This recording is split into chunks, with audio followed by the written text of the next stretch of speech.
Bonjour à tous, bonjour à toutes. Nous bénissons le Seigneur pour ce matin. Nous sommes reconnaissants pour les dons de la vie, surtout de nous réveiller encore pour que nous puissions écouter ses instructions. Que chacun de nous reçoive la bénédiction de Dieu dans sa maison, dans son foyer, dans sa famille.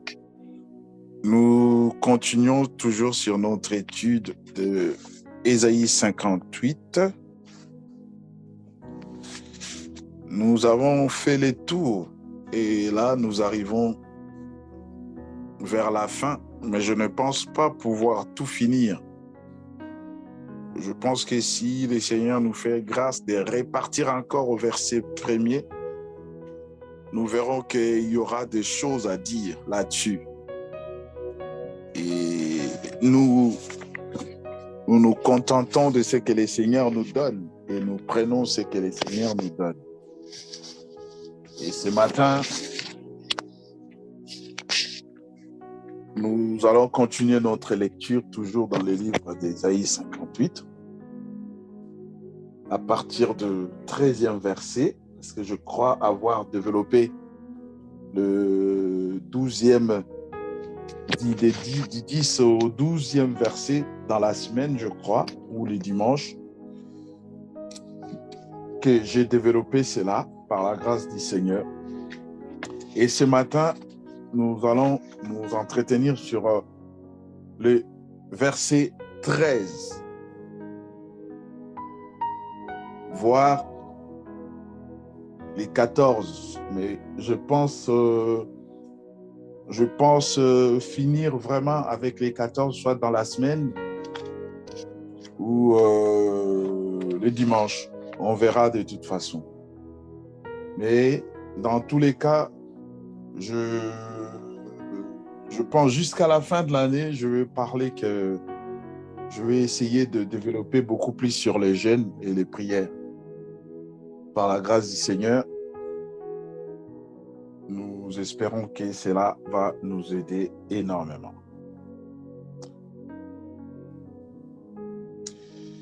Je vais remonter un peu juste pour nous donner une idée générale, mais je ne vais pas aller jusqu'au premier verset. Je monte jusqu'au verset 12. Je lis la parole du Seigneur. Grâce à toi, l'on rebâtira sur l'ancienne ruine. Tu relèveras les fondements des générations passées. On t'appellera réparateur des brèches, celui qui restaure les sentiers, qui rend le pays habitable. Si tu retiens ton pied pendant le sabbat, pour ne pas faire ce qui te plaît en mon saint jour, si tu qualifies les sabbats de délicieux, des jours saints de l'Éternel, de glorieux, et si tu les glorifies, en ne suivant pas tes voies, en ne te livrant pas à ce qui te plaît, ni à de vains discours.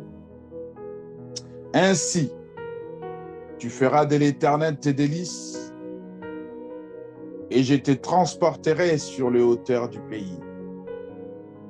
Je te nourrirai de l'héritage de Jacob, ton père, car la bouche de l'Éternel a parlé.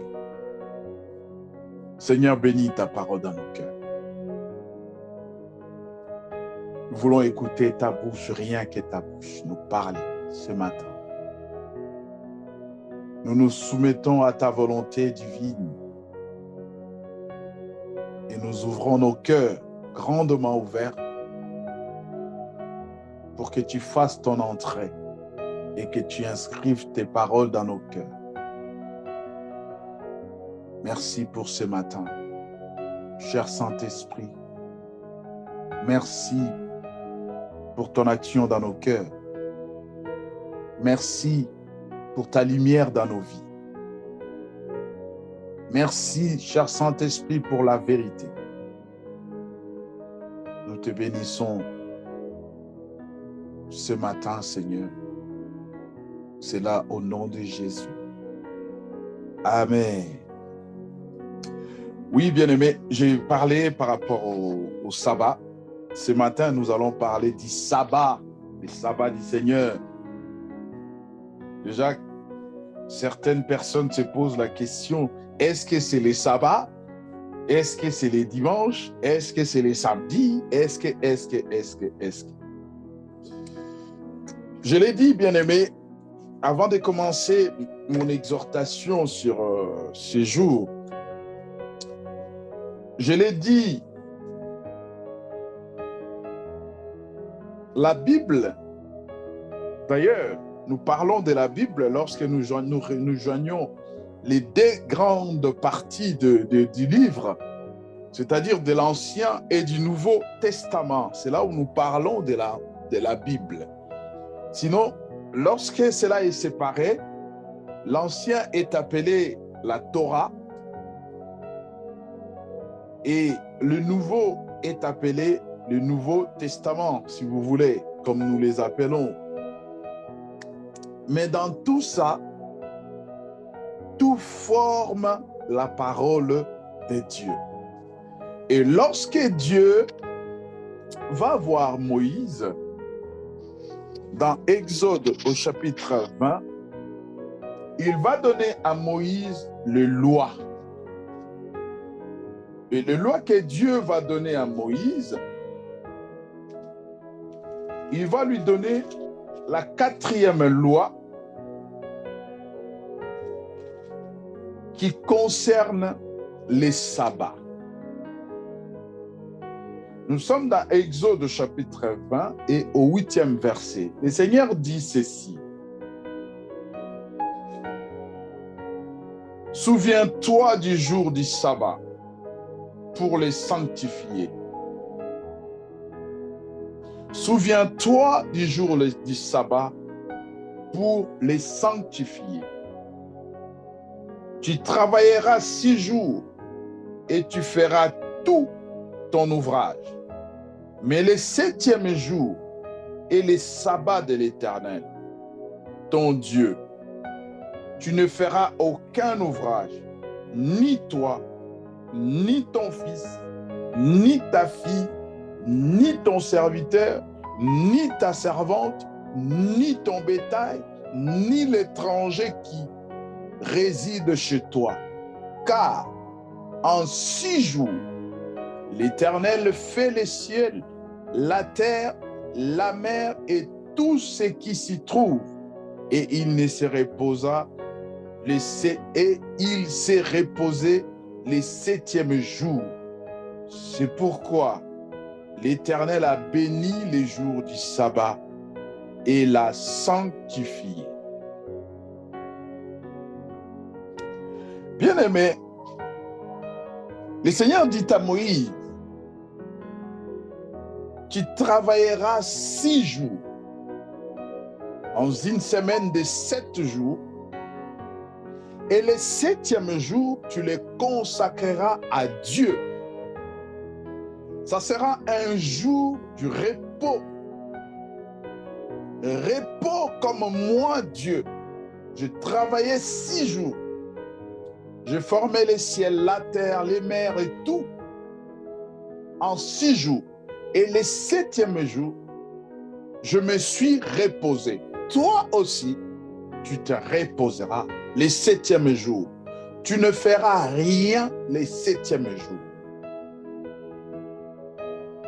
Ni toi, ni ta femme, ni ton fils, ni ta fille, ta servante, ton esclave, ton bétail, personne ne fera rien. Ville morte. Les sabbats, silence de mort. Pas de bruit. Le peuple devrait se reposer.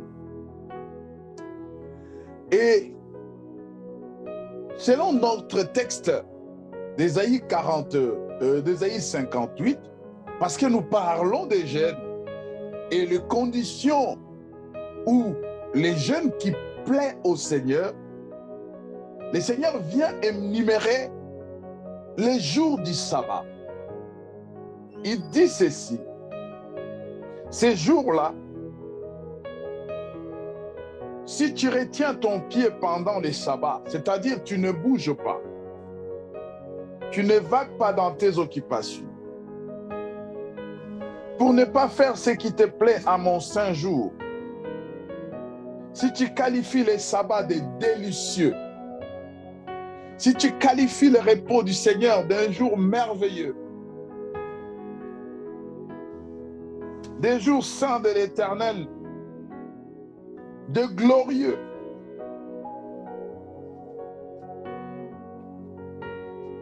et si tu les glorifies en ne suivant pas tes voies, en ne te livrant pas à ce qui te plaît, ni à des vains discours.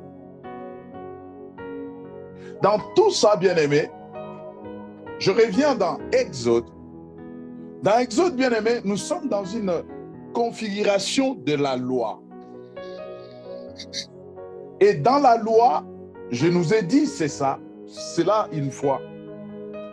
La loi a deux côtés, deux connotations.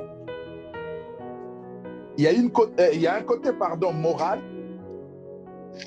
Le côté moral qui correspond à la conscience naturelle de tout homme. Ainsi, vous pouvez voir un non-croyant guidé par sa seule conscience peut suivre ou respecter quelques lois, quelques commandements de Dieu. D'ailleurs, j'aimerais que nous puissions le lire dans Romains chapitre 2. Romains chapitre 2, je vais le lire rapidement. Romains chapitre 2, à partir du verset 14. Écoutez ce que la Bible déclare. Romains chapitre 2. La Bible dit ceci.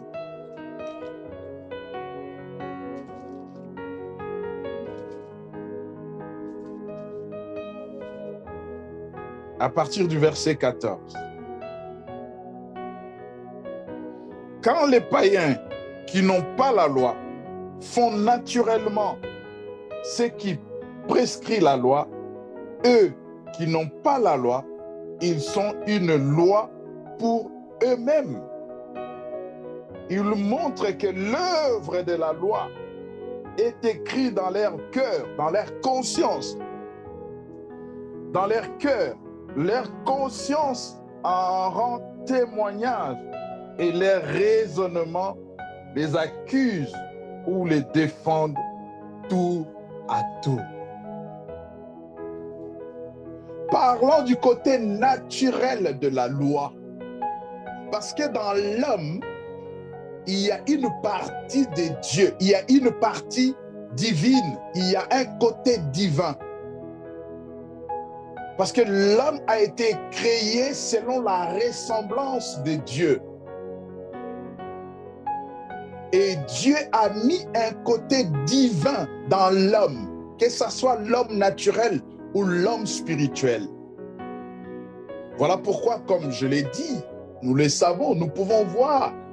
Et je pense, moi personnellement, ça m'est déjà arrivé, quelqu'un me pose la question, et une telle personne qui fait des œuvres charitables, est-ce qu'il n'héritera pas le royaume des cieux? Ça, c'est dans la loi de la conscience. C'est de ces côtés humains, de ces côtés, divins, que Dieu a mis dans l'homme. Ça n'a rien à voir. Rien à voir avec la qualification spirituelle. Lorsque l'homme est sauvé du péché, l'homme quitte son état naturel, son état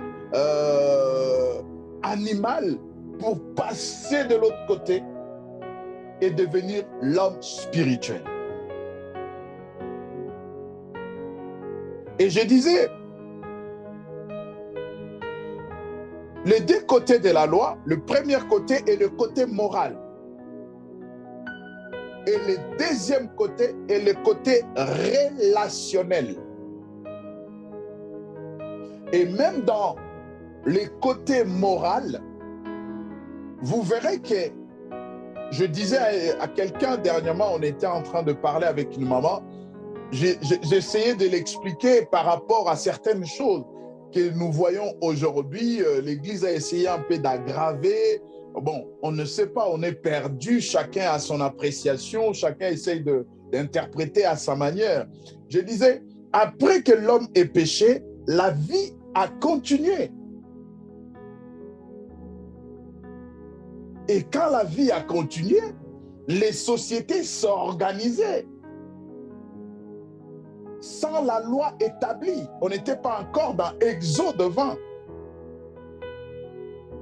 La vie a continué. Jusqu'à ce que Dieu va chercher Abraham. La vie continuait son cours. Le peuple vivait, les sociétés s'organisaient. Voilà pourquoi vous verrez, même avant que la Bible, avant que le Seigneur Dieu puisse employer le mot dot pour la première fois, Abraham l'avait déjà exécuté par Eliezer de Damas. C'est pour dire que la vie existait, le peuple s'organisait en culture, en tradition.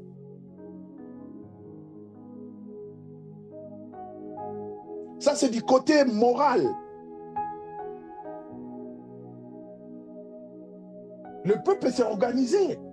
Le peuple ne vivait pas comme des animaux dans la forêt. Non. Si vous lisez l'histoire d'Abraham, vous verrez que c'est quelqu'un qui a vécu dans un pays, dans une contrée, où dans ce pays, il y avait des traditions et des lois.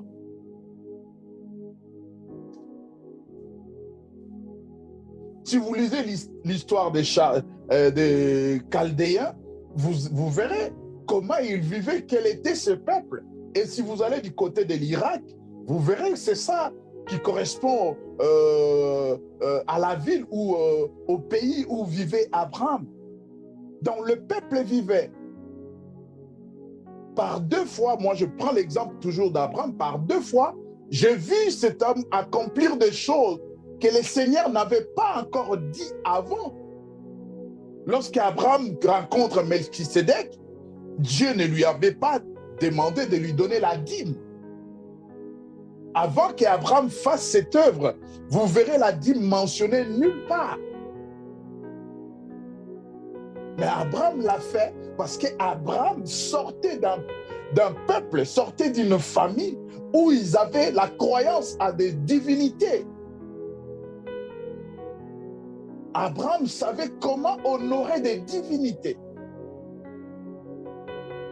Et qu'est-ce qu'il faudrait donner aux divinités? C'est vrai, il y a aussi d'un côté prophétique, mais du côté naturel, du côté moral, Abraham a vécu, a baigné même dans cela.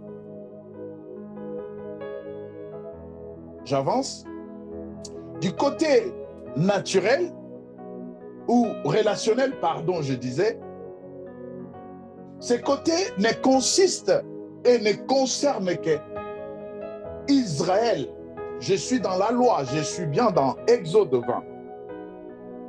Ce côté concerne que le peuple d'Israël, le peuple terrestre de Dieu, auquel la loi a été donnée comme alliance. Les sabbats, un signe d'alliance entre Dieu et son peuple terrestre, Israël. Exode 20. Dans Exode 20, il ne s'agit pas du Congo, il ne s'agit pas de la France, il s'agit d'Israël, le peuple terrestre de Dieu.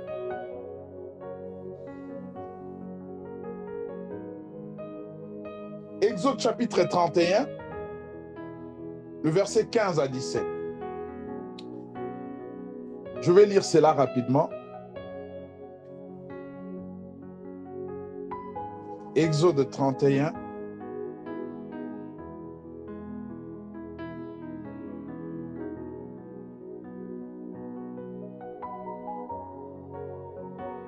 On travaillera 6 jours, mais le 7e jour, ça sera le sabbat, les jours fériés, consacrés à l'Éternel. Quiconque fera quelque chose, quiconque fera quelques ouvrages, le jour du sabbat sera puni de mort. Les Israélites observeront les sabbats, ils célébreront les sabbats dans toutes leurs générations comme une alliance perpétuelle. Je reprends le verset 16. Deuxième paragraphe. Je commence au premier. Les Israélites observeront les sabbats. Les Israélites observeront les sabbats. Ils célébreront les sabbats dans toutes leurs générations comme une alliance perpétuelle. Chers bien-aimés, je ne voudrais pas ici créer la polémique autour du sabbat. Comprenez, une fois ici, j'ai dit,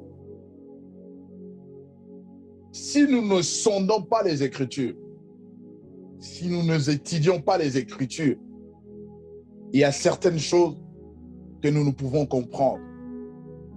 Je l'ai dit une fois, il y a certaines choses dans la Bible, surtout dans l'Ancien Testament, il y a certaines choses dans l'Ancien Testament qui ne concernent nullement l'Église du Seigneur d'aujourd'hui. Quand je parle de l'Église du Seigneur, je parle de son corps mystique, je parle de l'Église universelle.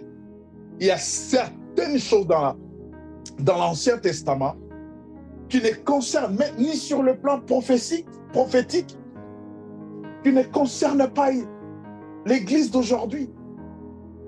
Mais lorsque nous ne connaissons pas ces choses, nous nous embourbons, nous faisons des choses comme si, lorsque le Seigneur a été chercher Israël, nous, on était Israël. Que nous le voulions ou pas, personne n'amènera le Seigneur dans un tribunal pour lui poser la question, pourquoi tu as choisi Israël? Je dis, le Seigneur a choisi Israël, il a choisi Israël. On dit, c'est comme ça. C'est comme aujourd'hui, quand on parle du Congo comme étant un scandale géologique, on ne pose pas la question à Dieu pourquoi il a fait du Congo un scandale géologique, pas les autres pays. C'est son choix. Et acceptons aussi que ça soit le choix du Seigneur de prendre Israël comme un modèle, comme un peuple élu. C'est comme ça. Il n'a pas à se justifier. Il est souverain. Il est souverain. On nous dira, je vois personne, même si on pose cette question, on ne trouvera pas la réponse. Pourquoi je suis noir? Ben, je suis noir parce que je suis noir. Pourquoi je suis blanc? Je suis blanc parce que je suis blanc. C'est comme ça. Et je disais, il y a beaucoup de choses qui ne concernent pas l'Église de Jésus, malgré la loi, malgré que c'est écrit dans la parole. Mais nous sommes dans Ésaïe 58, où le Seigneur nous parle du sabbat. Quelle est maintenant la connotation prophétique du sabbat pour l'Église d'aujourd'hui? Parce que Christ est venu pour accomplir la loi. Et dans la loi, il y a les sabbats. Je disais, les sabbats et l'Église du Christ aujourd'hui, nous devons reconnaître cela. Nous devons reconnaître les sabbats. Mais nous ne sommes plus assujettis au sabbat. Pourquoi quelqu'un me dit, nous ne sommes plus assujettis au sabbat? Nous ne sommes plus assujettis au sabbat parce que nous sommes délivrés de la loi. Christ nous a délivrés de la loi. Nous sommes morts à la loi. Et le sabbat était une loi. Avec Christ, nous sommes morts à la loi et nous sommes ressuscités avec lui, pour lesquels nous vivons par le Saint-Esprit. Pour lesquels nous vivons par le Saint-Esprit. Pourquoi je dis ça avant de développer mon sujet de ce matin? Parce qu'aujourd'hui, On ne sait pas. Il y a certains qui disent, ceux qui prient les samedis, ils sont en conformité avec la parole de Dieu. Ceux qui prient les dimanches ne les sont pas. Ceux qui prient les dimanches sont en conformité avec la parole. Ainsi de suite. On ne sait pas qui fait quoi. Lisons Romains chapitre 8.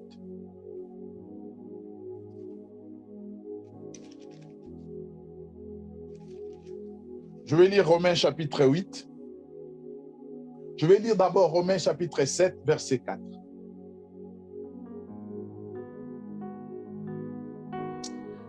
De même,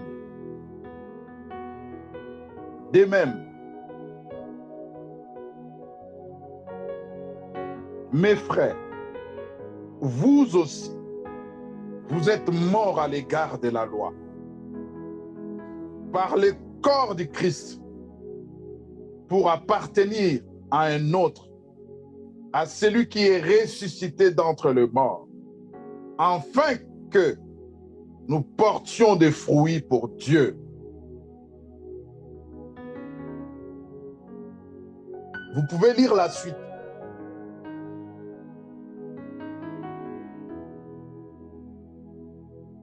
Nous sommes morts à l'égard de la loi. Et nous vivons par celui qui est ressuscité. Pourquoi il nous fait vivre? Pour que nous puissions porter des fruits. Et le chapitre 8, je vais commencer rapidement au premier verset. De même, mes frères, vous aussi qui êtes morts à l'égard de la loi, par le corps du Christ, pour appartenir à un autre, à celui qui est ressuscité d'entre les morts, afin que vous portiez des fruits pour Dieu. Donc, il n'y a donc maintenant aucune condamnation pour ceux qui sont en Christ Jésus, qui marchent non selon la chair, mais selon l'esprit. En effet, la loi de l'esprit de vie en Christ Jésus m'a libéré de la loi du péché et de la mort. Je reprends le verset 2 du chapitre 8. En effet, la loi de l'esprit de vie en Christ Jésus m'a libéré de la loi du péché et de la mort. Car, chose impossible à la loi, parce que la chair la rendait sans force, Dieu, en envoyant à cause du péché son propre Fils dans une chair semblable à celle du péché, a condamné le péché dans la chair. Et cela pour que la justice prescrite par la loi soit accomplie en nous qui marchons non selon la chair, mais selon l'esprit. Comprenez ce lapsus qui parle de la loi et la chair et la vie et l'esprit. En effet, ceux qui vivent selon la chair ont les tendances de la chair, tandis que ceux qui vivent selon l'esprit ont celles de l'esprit. Avoir des tendances de la chair, c'est la mort. Avoir celles de l'esprit, c'est la vie et la paix. Car, je m'arrête là. Je continue. Car les tendances de la chair sont ennemies de Dieu, parce que la chair ne se soumet pas à la loi de Dieu. Elle en est même incapable. Or, ceux qui sont sous l'emprise de la chair ne peuvent plaire à Dieu. Ceux qui sont sous l'emprise de la loi ne peuvent plaire à Dieu. Pour vous, vous n'êtes plus sous l'emprise de la chair, sous l'emprise de la loi, mais sous celle de l'esprit. Si du moins l'Esprit de Dieu habite en vous, si quelqu'un n'est pas Si quelqu'un n'a pas l'esprit de Christ, il ne lui appartient pas. Et si Christ est en vous, le corps, il est vrai et mort.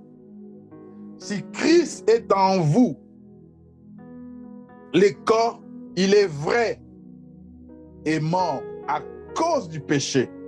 Mais si l'esprit est vie à cause de la justice, et si l'esprit de celui qui a ressuscité Jésus d'entre les morts habite en vous, celui qui l'a ressuscité, le Christ Jésus d'entre les morts, donnera aussi la vie à vos corps mortels par son esprit qui habite en vous. La lecture, elle était un peu longue. Mais je voudrais seulement nous dire comme quoi, lorsque Jésus vient dans la chair, il porte avec lui la loi.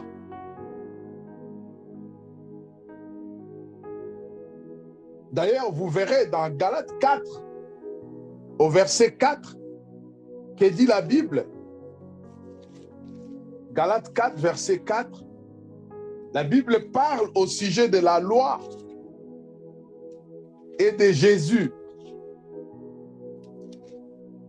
Mais lorsque les temps furent accomplis, Dieu a envoyé son Fils, né d'une femme, né sous la loi.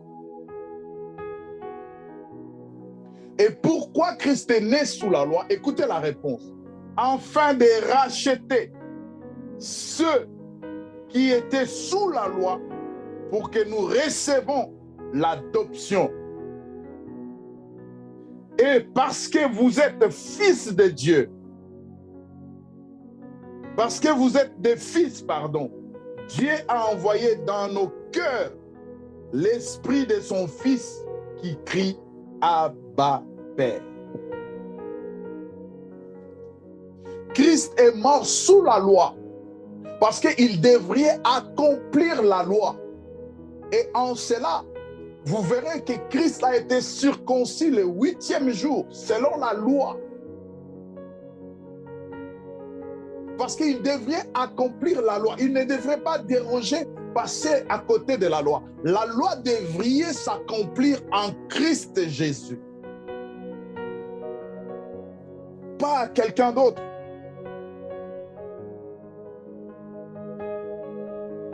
Dieu a envoyé son Fils né selon la loi. Donc Jésus est né selon la loi. Et pourquoi Dieu l'a envoyé de naître selon la loi? Pour nous racheter.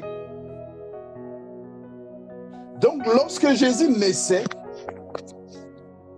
il est né avec l'acte de rachat. Sa naissance est un acte de rachat.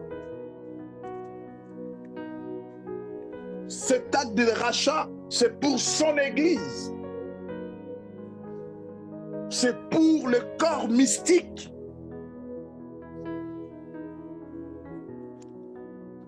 C'est pour l'univers.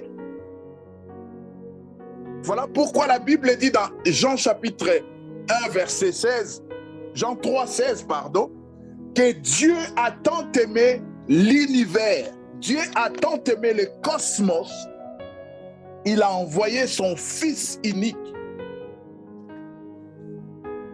Jésus est né pour racheter l'humanité de sa perdition.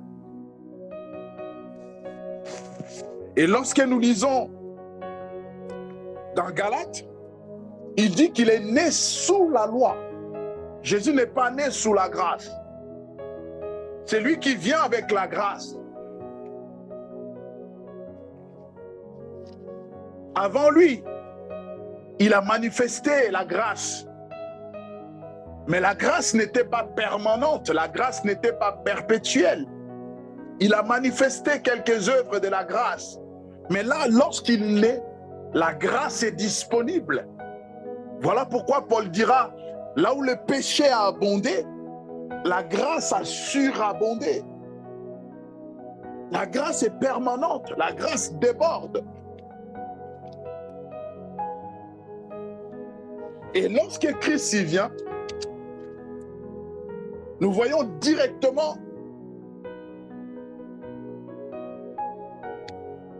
dans Matthieu, par rapport au sabbat, nous voyons Christ chambouler les choses. Il a choqué les rabbins, il a choqué les pharisiens, il a choqué les sadducéens. Pourquoi? Parce qu'il n'observait pas les sabbats. Et pour le peuple, c'était un scandale. Pour les docteurs de la loi, c'était inconcevable. Dans Matthieu chapitre 12, si nous pouvons lire cela, Jésus vient non pas comme un révolutionnaire, il vient pour accomplir les sabbats, pour accomplir la loi de Dieu. Et dans Matthieu 12, Jésus vient alors que le peuple observait les sabbats. Même les parents de Jésus observaient les sabbats. Même Jésus observait les sabbats. Mais dans sa manière, et tant que le Sauveur, écoutez ce que la Bible dit. En ces jours-là, Jésus traversa des champs de blé, un jour de sabbat. Ses disciples qui avaient faim se mirent à arracher des blés, des épis et à manger. Les pharisiens, voyant cela, lui dirent: voici que tes disciples font ce qui n'est pas permis de faire pendant les sabbats. Mais Jésus leur répondit: n'avez-vous pas lu ce qui fit David lorsqu'il eut faim, lui et ses gens, comment il entra dans la maison de Dieu et mangea le pain de proposition que ni lui ni ceux qui étaient avec lui, mais les sacrificateurs seuls avaient la permission de manger. Ou n'avez-vous pas lu dans le loi que le jour de sabbat, les sacrificateurs violent les sabbats dans le temple sans se rendre coupables? Or, je vous l'ai dit, il y a ici plus grand que les temples. Parlant de lui, il y a ici plus grand que les temples. Si vous aviez reconnu ce que signifie « je veux la miséricorde et non les sacrifices », vous n'auriez pas condamné des innocents, car le Fils de l'homme est le maître du sabbat. Jésus parle aux pharisiens par rapport à Moïse. Jésus parle au sabbat. Excusez-moi. Par rapport à David. Lorsque David entra dans la maison de Dieu pour manger le pain de proposition. Ce pain était destiné au sacrifice. Et Jésus le montre comment David, voire même les sacrificateurs, violaient la loi du sabbat sans pour autant être coupables.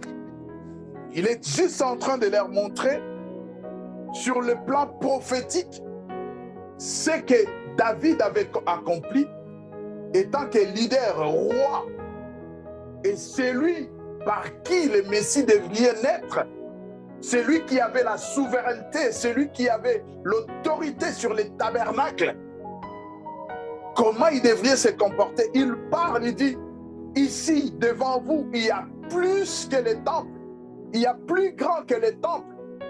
Si les sacrificateurs l'ont fait, c'était juste préfiguration de ce que je suis en train de faire. J'ai inauguré cette ère. Je suis moi ce que les ancêtres, ce que vos ancêtres ont fait à cette époque.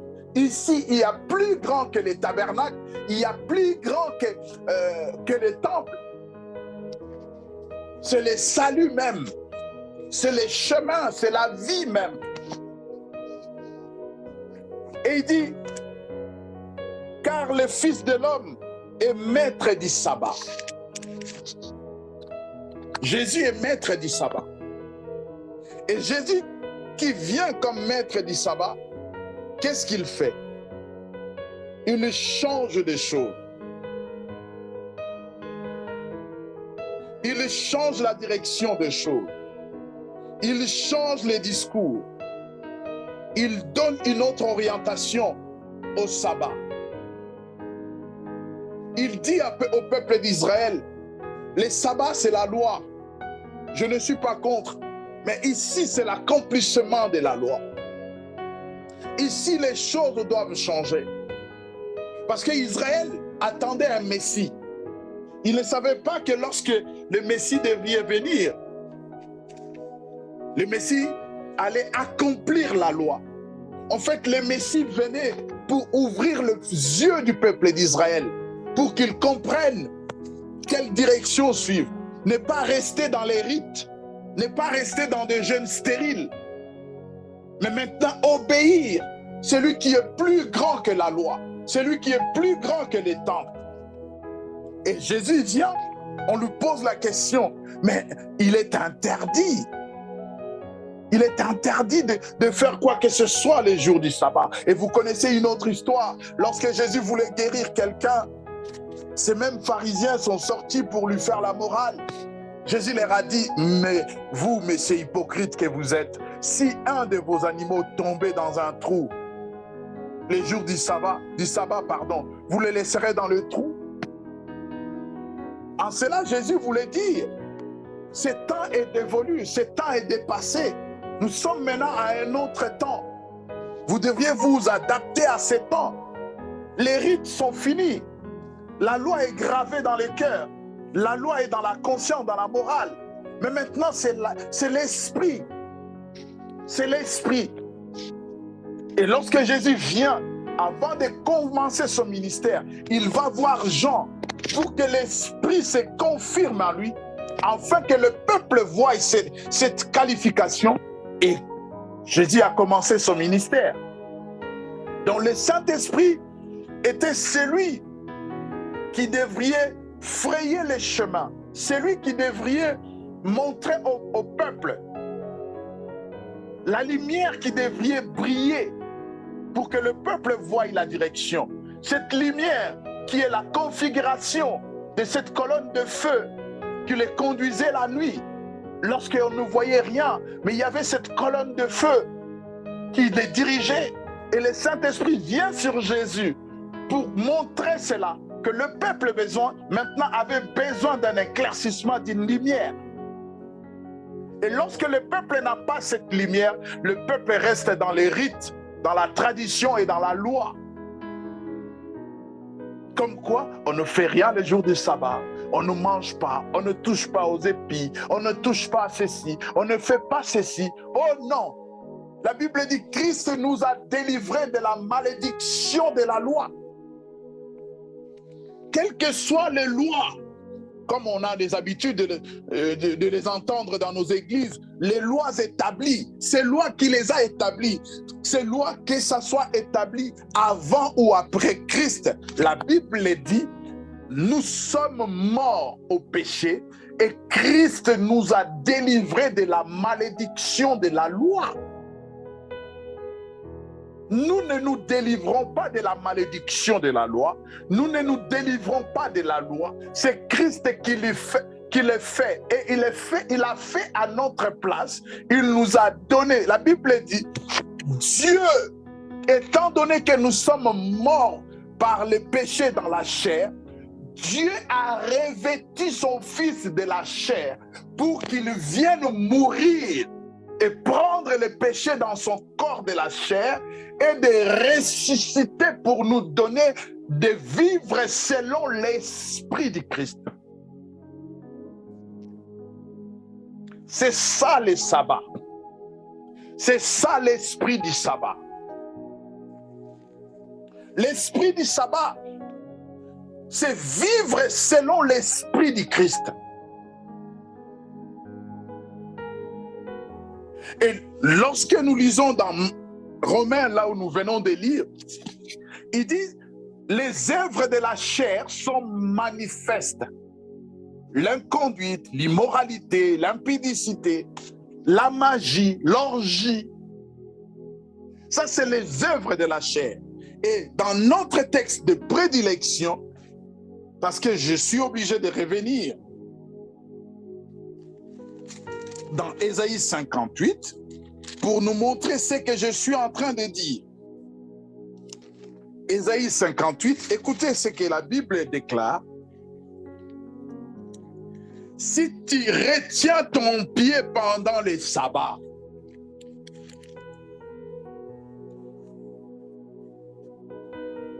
si tu retiens ton pied pendant les sabbats, pour ne pas faire ce qui te plaît à mon saint jour, si tu qualifies les sabbats de délicieux. C'est ça le vrai sabbat. Ce n'est pas les jours de dimanche ou les jours de samedi. D'ailleurs, par rapport au sabbat samedi et au dimanche, les dimanches fait référence dans Actes des Apôtres au chapitre 20. Je vais revenir rapidement. Actes des Apôtres au chapitre 20.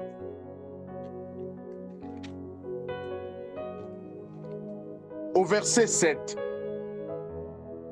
La Bible dit ceci. Le premier jour de la semaine, nous étions assemblés pour rompre le pain. Paul, qui devrait partir le lendemain, s'entretenait avec les assistants et il prolongea son discours jusqu'à minuit. Le premier jour de la semaine, qui correspond à dimanche, c'est le jour de la résurrection du Christ. Et c'est le jour où le peuple célébrait la Sainte Seine. Le jour de la résurrection du Christ, ce n'est pas le sabbat. Pour l'Église, le sabbat est maintenant fait allusion au jour du Seigneur. Est-ce que nous devrions vivre le jour du Seigneur que les dimanches ou les sabbats, si vous voulez? Est-ce que nous devrions nous abstenir des mauvaises choses, de la désobéissance, du péché que les samedis ou les dimanches? Ici dans Matthieu chapitre 12, Jésus dit, je suis le maître du sabbat. Si David a violé le pain de proposition, si les sacrificateurs violaient la loi, moi je viens, et tant que la loi, et tant que la grâce, parce que tout doit s'accomplir en moi. Jésus voulait tout justement montrer au peuple juif et à son Église aujourd'hui comme quoi les sabbats égale à lundi, mardi, mercredi, jeudi, vendredi, samedi, dimanche. Nous devrions faire de bonnes œuvres. Nous devrions marcher en esprit, étant qu'enfants de Dieu, tous les jours de nos vies. Pas que les samedis, pas que les dimanches. Les jours du Seigneur, c'est tous les jours. Nous ne sommes pas enfants de Dieu que les dimanches ou les samedis. Nous sommes enfants de Dieu tous les jours, depuis les jours où nous avons ouvert notre cœur à l'évangile et que nous avons accepté Jésus, nous sommes enfants de Dieu. Et la vie chrétienne, c'est une vie perpétuelle. Ce que Dieu a dit à Moïse, dans Exode 33, je crois, nous avons lu. que vous devriez conserver les sabbats à perpétuité. C'est comme nous aussi, bien-aimés. Les jours du Seigneur est perpétuel. Je ne parle pas des jours du Seigneur comme dans les calendriers. Je parle des jours du Seigneur comme dans la vie de chaque jour. Et dans Ésaïe 58, où nous sommes, il dit, si tu retiens ton pied pour ne pas faire ce qui te plaît à mon saint jour, si tu qualifies les sabbats de délicieux, de jours saints de l'Éternel, de glorieux, et si tu les glorifies en ne suivant pas tes voies, en ne te livrant pas à ce qui te plaît, ni à des vains discours, alors tu feras de l'Éternel tes délices. Et bien aimé, si nous revenons dans cette configuration, est-ce qu'il nous est demandé de vivre la vie chrétienne que les sabbats ou les dimanches? Je ne parle pas. Franchement, dans mon introduction, j'ai essayé, peut-être que je n'ai pas été compris, mais j'ai essayé de faire la différence entre les sabbats qui est dans l'Ancien Testament, les sabbats dans les évangiles et les jours du Seigneur qui est les dimanches. J'ai essayé de nous montrer comme quoi les sabbats qui est recommandé dans Exode 20 n'est pas le même avec les jours du Seigneur. Les sabbats, c'est dans la loi. Et les jours du Seigneur, c'est dans la grâce. Et dans la grâce, la vie chrétienne est perpétuelle. On ne vit pas la vie chrétienne que les sabbats ou les dimanches. On est enfant de Dieu en permanence. On est enfant de Dieu perpétuellement. On n'arrête pas d'être enfant de Dieu après les dimanches ou les samedis pour ceux qui prient les samedis. On est enfant de Dieu tous les jours. Peut-être dans la célébration, si quelqu'un me pose la question, dans la célébration, ça c'est autre chose. Mais ici, nous sommes dans cette configuration où Jésus vient comme la grâce, Jésus vient comme l'accomplissement de la loi, il accomplit la loi. Et lorsque nous sommes en jeûne, lorsque nous jeûnons, le but c'est de plaire au Seigneur, le but c'est de nous préserver du mal, le but c'est d'éviter que nous nous retrouvions là où la parole de Dieu ne nous demande pas. C'est ce qui est dit dans le verset 13 du chapitre 58. C'est ce que nous devrions chercher dans nos jeûnes. Le but c'est de sortir des jougs, de l'asservissement. Le but c'est de rompre avec les chaînes de la méchanceté. C'est ça le but, bien-aimé. Et lorsque nous arrivons les jours du sabbat, les jours du Seigneur, c'est un jour perpétuel. Dans la loi, le Seigneur venait. Lorsque nous lisons rapidement comment la loi a été donnée à Moïse, là nous sommes dans Exode, comment la loi a été donnée à Moïse. Mais vous verrez que la loi a été donnée de façon solennelle à Moïse. Mais le Seigneur venait de temps en temps pour parler à Moïse. Il venait de temps en temps pour parler à ceux qu'il avait choisis. C'était de façon ponctuelle. Mais là, le Saint-Esprit, Jésus dit, moi et mon Père, nous ferons notre demeure en vous. Il est en nous. Il ne vit pas en nous que les jours du sabbat. Il ne vit pas en nous que les dimanches. Il est perpétuel. Il veut que nos vies lui plaisent. Et David l'a dit, fais de l'Éternel tes délices et il te donnera ce que ton cœur désire. Et lorsque nous essayons de conformer nos vies par rapport à Ésaïe 58, verset 13, lorsque nous nous préservons, nous ne marchons pas là où tout le monde marche. Nous ne faisons pas comme tout le monde. Nous nous préservons des choses. Nous ne faisons pas les choses selon notre cœur, selon nos intuitions, selon notre volonté. Et lorsque nous ne suivons pas nos voies, lorsque nous ne nous livrons pas à ce qui nous plaît, le Seigneur dit, lorsque nous ne livrons pas à des vains discours, c'est à ce moment-là, nous avons choisi de faire de l'Éternel notre délice. C'est à ce moment-là, déclare la parole, que l'Éternel est notre délice. En bref, bien-aimés, le verset 13 nous appelle à la consécration et à une consécration perpétuelle. La vie chrétienne ou la sanctification est un acte perpétuel parce que Dieu nous a appelés. Écoutez, la Bible dit, à ceux qu'il a appelés, il les a justifiés. À ceux qu'il a justifiés, il les a glorifiés. Et il nous appelle à glorifier les jours du sabbat. Nous fêtons le Seigneur tous les jours. Je parle de nos vies.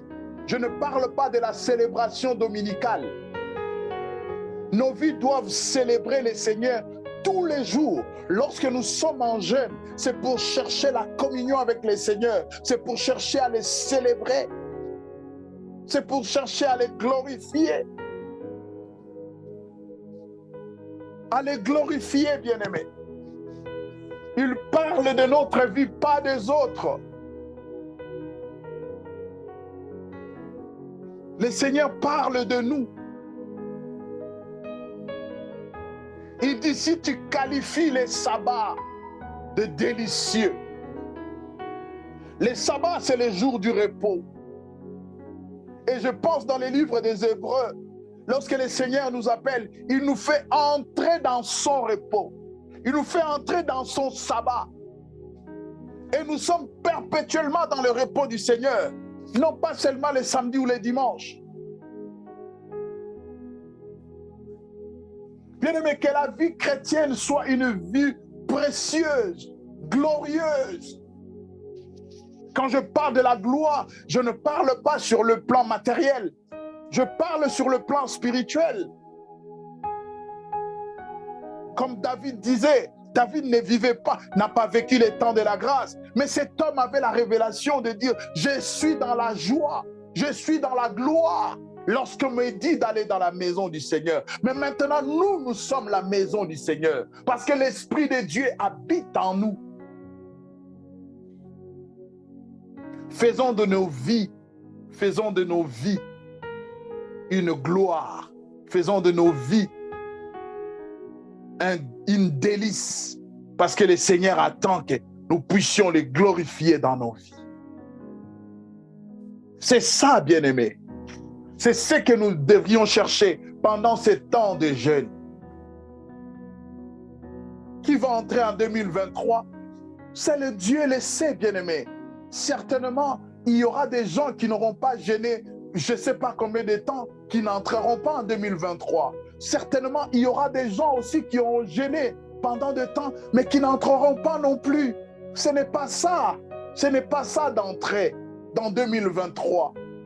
Je nous conseille, bien-aimés, le plus important, ce n'est pas d'entrer en 2023. Le plus important, c'est d'entrer dans l'alliance du Seigneur. Et lorsque tu mourras, tu ressusciteras lorsque le Seigneur viendra chercher son Église.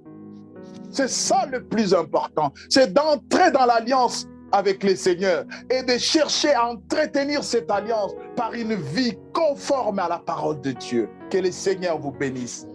Seigneur, merci de bénir ta parole dans les cœurs. Merci de sanctifier ton peuple et que ton peuple fasse du jour de sabbat, qui est l'image de tous les jours, qui est l'image de la vie chrétienne, qui est l'image de l'alliance que tu as fait avec ton peuple, une alliance perpétuelle, Seigneur. Que ton peuple fasse de leur vie une alliance perpétuelle, une délice perpétuelle, une gloire perpétuelle, parce que tu es le Dieu qui nous veut toujours du bien. Je bénis ton peuple et ta parole dans leur cœur. Au nom de Jésus. Amen.